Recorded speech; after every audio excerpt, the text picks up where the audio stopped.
old memories with old friends. And I've had this one on my mind lately, this story, and I don't know why. But it's a really good memory. I guess it would have been back in 1980, about 1983. I was in a group at my church called the Act Teens. Now, I had been in the GAs, which is a group for, like elementary and middle school. That when you become of age and you're a teenager in high school, you get to go to the Act Teens, which was dream fulfillment, okay? It means you grown, you made it. So I thought, my shit didn't stink. Let me tell you, I was it. I was an Act Teen, finally, my whole life. You feel me, right? Okay. So, we had a trip they were letting us go on. It was at a conference center in Fort Worth, Texas. Now, we are from Dallas. Dallas, Georgia, not Dallas, Texas. Yeah. So, it's a long ways to Fort Worth. But no worry, because a luxurious coach bus was part of the package deal. I'd never been on one of those before. I'd only been on the church bus, which was a van, an old van. I get on the bus and, we go trucking it to Texas. And I'm real hyper, okay? I have trouble just being still, y'all. And get hot very easy also. So my best friend, Stephanie, she's sitting with me because we're inseparable. She's an Act Teen also and very excited. Now, we're kind of like rebels, as is most church girls that don't miss a service, a very strict Southern Baptist household, or Pentecostal, whatever you might be. Yeah, religious home upbringing.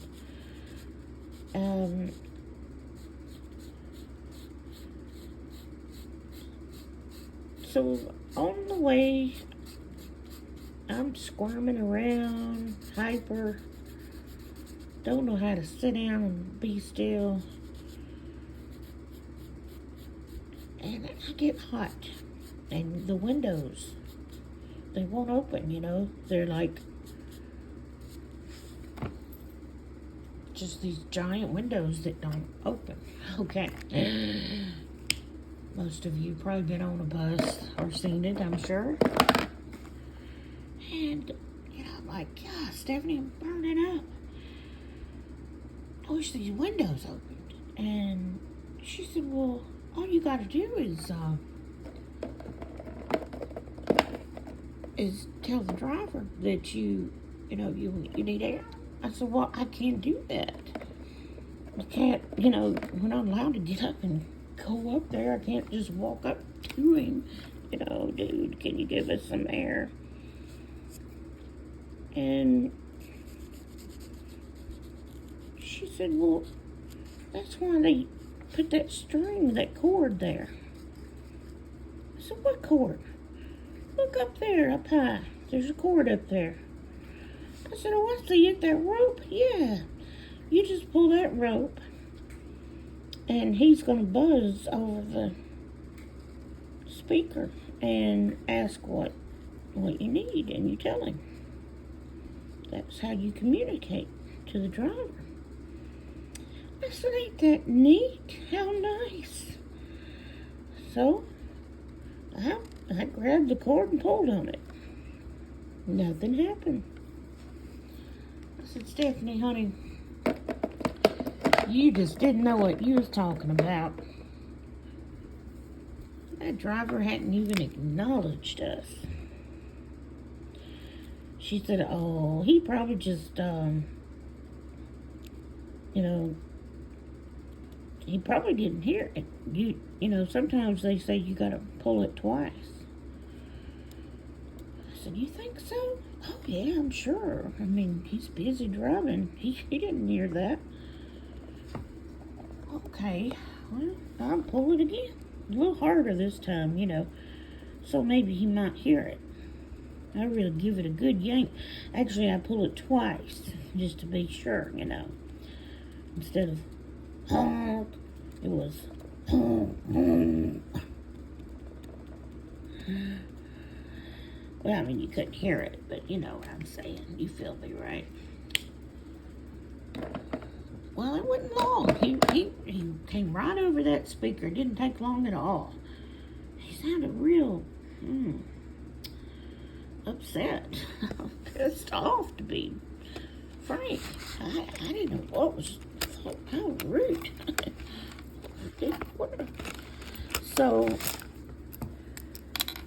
he said,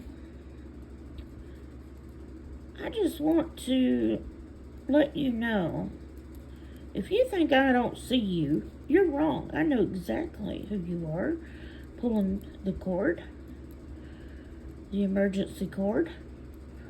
I said, emergency? Stephanie, what's he talking about?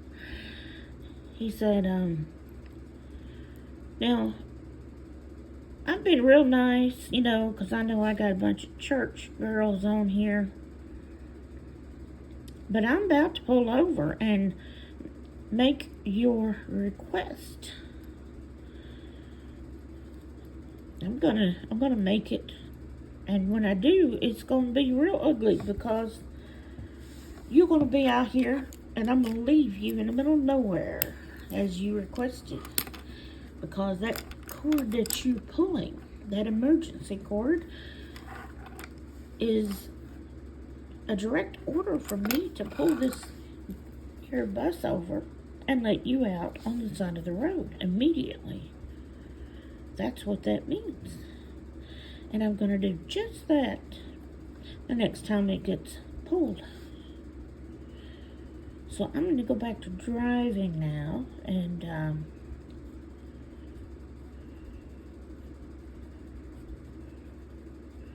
that's all I'm going to say about this. I'm not going to address it again.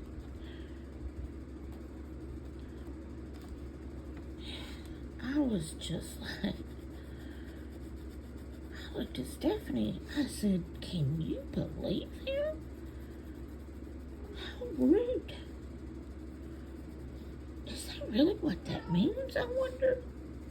Well, Stephanie, she just started laughing so hard she couldn't control herself. She had known about it the whole time. She had set me up, hook, line, and sinker. And I fell for it. So I was gullible. I was a gullible goofball. So, the remainder of the trip, people would come up to me, teachers, from the church, friends from the church that went with us, other ag teams, and they would just laugh. And, of course they had to take sucker punches at me. You gonna pull that string again?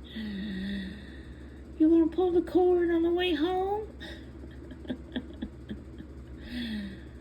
Did you have an emergency that you need to get off the bus?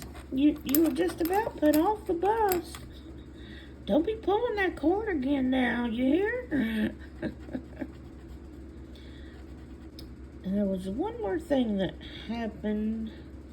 Oh, I'm out of time. You know what? I'll tell it later. Thanks for watching.